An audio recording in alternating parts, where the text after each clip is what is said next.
कह रही है हम एमएसपी सर्व क्रॉप्स पे नहीं देंगे, लेकिन हरियाणा में दे रही है। I am sure likewise he will not mind my exposing his hypocrisy again कि पूरे साल इन्होंने कहा कि खटाखट सारी स्कीम फ्रीबीज रेवड़ी वगैरह। जय हिंद और जय श्री राम। आज हम देखने जा रहे हैं आनंद रंगनाथन का वीडियो। तो फिर वीडियो देखने से पहले लाइक करिए, शेयर करिए, कमेंट करिए और चैनल को जरूर सब्सक्राइब करिए। आरंभ करते हैं video.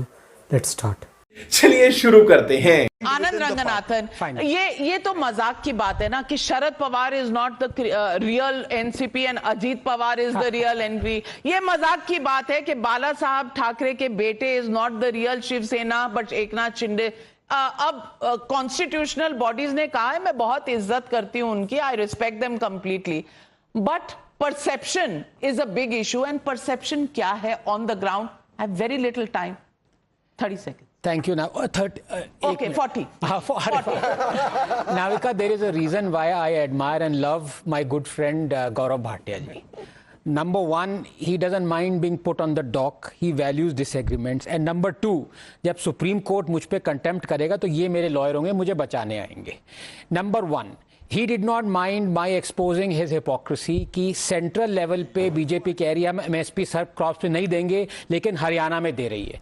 I am sure likewise he will not mind my exposing his hypocrisy again कि पूरे साल इन्होंने कहा कि खटाखट सारी स्कीम फ्रीबीज रेवड़ी वगैरह, और महाराष्ट्र जिसकी अब डेट 8 लाख करोड़ है, वहां पे 60,000 55,000 crore rupees per year is going from 21 to 60 year old females of Maharashtra being given 1,500 rupees per month।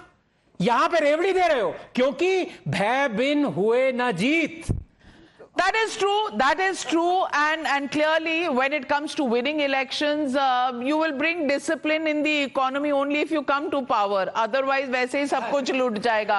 तो there is logic in that, Anand Ranganathan. Don't be so strict. But yes, when it comes to numbers, there always will be very strong opinions. These numbers at the moment, I'm going to say Manoj ji and Metrai's numbers. He will defend them. Numbers only give you what is on the ground, and in Maharashtra I completely agree that we are starting from a position where we don't have a previous situation of the existence of any of these parties in this form. So clearly there can be some errors. However, the mood on the ground possibly a little in favor at the moment of the BJP's Mahayuti. मजा आया, और मैं ये जो मज़ा है हिंदुस्तान के हर व्यक्ति को देना चाहता हूँ। सबसे पहले दोस्तों वीडियो को लाइक करिए, शेयर करिए, कमेंट करिए और चैनल को सब्सक्राइब जरूर करिए। तो फिर इसमें आनंद रंगनाथन ने जैसे बोला है कि ये जो भय बिन होए ना प्रीत, जो भय है ना बीजेपी को, इसका भय है कि ये जो खटाखट बोलते गया था ना राहुल गांधी, उसके कारण वोट तो आया, पर इतने ज़्यादा वोट उसके कारण नहीं आया था। बीजेपी को हारने का कारण वो नहीं था, वो कारण था रिजर्वेशन कारण था। और महाराष्ट्र में तो और भी अलग कारण थे कि ये जो बीजेपी ने हाथ मिलाया था ना एनसीपी के साथ और तोड़ा शिवसेना को, ये दोनों का सबक सिखाना चाहते थे लोग। सबक सिखा लिया। अब मेरे ख्याल से इतना बड़ा डाउन टर्न नहीं होगा जितना लोकसभा 24 में हुआ था। 4 जून में हमको जो रिजल्ट दिखाई दिए थे उतना ज़्यादा डाउन टर्न नहीं होगा, पर हो बीजेपी जीत सकता है, पर मुश्किल है, पर जीत सकता है, पर उसके लिए भी टाइम लगेगा और भी मेहनत करना पड़ेगा। और ये जो खटाखट स्कीम बीजेपी ने लाडली बहना योजना टाइप योजना इधर महाराष्ट्र में लगा के रखा है, उसको ठीक तरह डिलीवर करना पड़ेगा। और भी बहुत सारे स्कीम्स निकाल के रखने पड़ेंगे। फ्री भी मारो डालते जाओ। जीतना है तो आपको और भी फ्री भी देना चाहिए। और ये जो कांग्रेस का जो कास्ट पॉलिटिक्स है, इसको पूरी तरह डेंट करना पड़ेगा, क्योंकि ये तो आपको दिखाई दे रहा होगा कि ये जो बांग्लादेश में हुआ है उसके बाद से कांग्रेस ने एक भी बार हिंदुओं के बारे में बात नहीं की है, क्योंकि कांग्रेस को लगता है कि उन्होंने एक फॉर्मूला पकड़ लिया। उन्होंने जब से वो 2014 में आ रहे थे, उन्होंने सोचा कि वो हिंदू बन के बीजेपी को हरा सकते हैं, पर वो नहीं हुआ। वो बहुत सारे इलेक्शन में कोशिश किया, सॉफ्ट हिंदुत्व का कोशिश किया, पर वो सॉफ्ट हिंदुत्व बिल्कुल काम नहीं किया। फिर बाद में उन लोगों ने एक नया फॉर्मूला लगाया कि अब हम हिंदू नहीं बन सकते तो फिर हिंदुओं को हम बंटवाएंगे। और कैसे बंटवाएंगे? कास्ट के ऊपर बंटवाएंगे। और वही किया, सक्सेसफुली किया।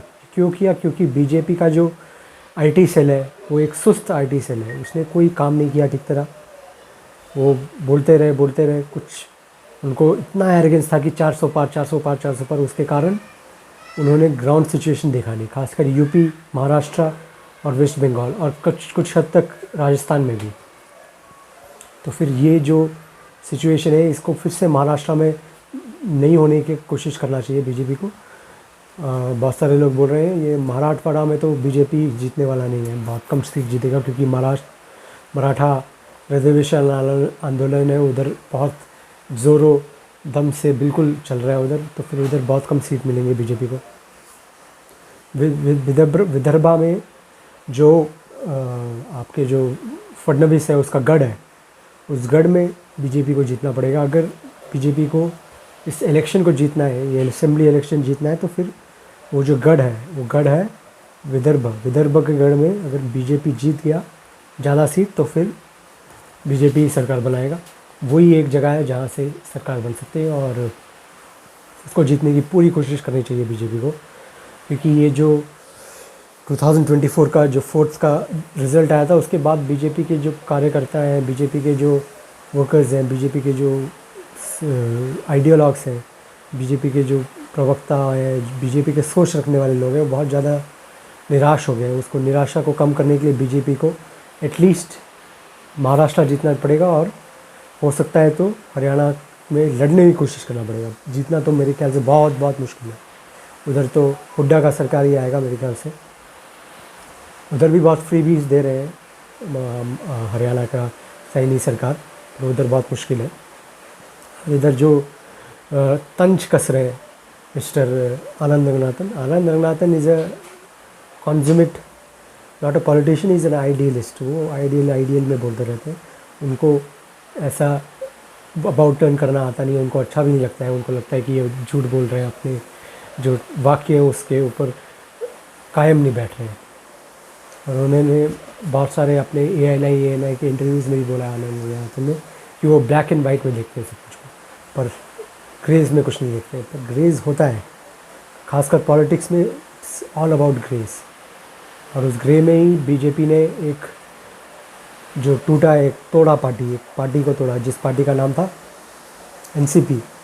सबसे बड़ी गलती तो उसको तोड़ने का था। अगर शिवसेना को तो आप मान भी सकते हैं कि वो और बीजेपी का खुद का एक क्या बोलते हैं गठबंधन में वो इलेक्शन जीते थे, पर ये उद्धव ठाकरे को चीफ मिनिस्टर बनना था इसलिए धोखा दे दिया उद्धव ठाकरे ने, वो तो बोल सकते हैं। पर ये जो दूसरा जो गठबंधन बनाया है ना ये NCP के साथ, ये बहुत गलती किया था बीजेपी ने इस इलेक्शन में। वो गलती के कारण ही बीजेपी को इतना कम सीट मिला था। और भी बहुत कारण है, कारणों के बारे में बात कर सकते हैं हम। और इस पोल में तो दिखाई दे रहा है कि बीजेपी हारने नहीं जीतने वाला है, पर मैं पोलों में ज़्यादा बिलीव नहीं कर रहा हूँ 24 के बाद। तो फिर देखते हैं क्या होता है अभी। तो फिर वीडियो को आप ज़रूर लाइक करिए, शेयर भी करिए, सब्सक्राइब ज़रूर करिए और कमेंट भी करिए। हर हर महादेव, जय श्री राम, जय हिंद और जय अम्बे, जय शिवाजी, जय भवानी।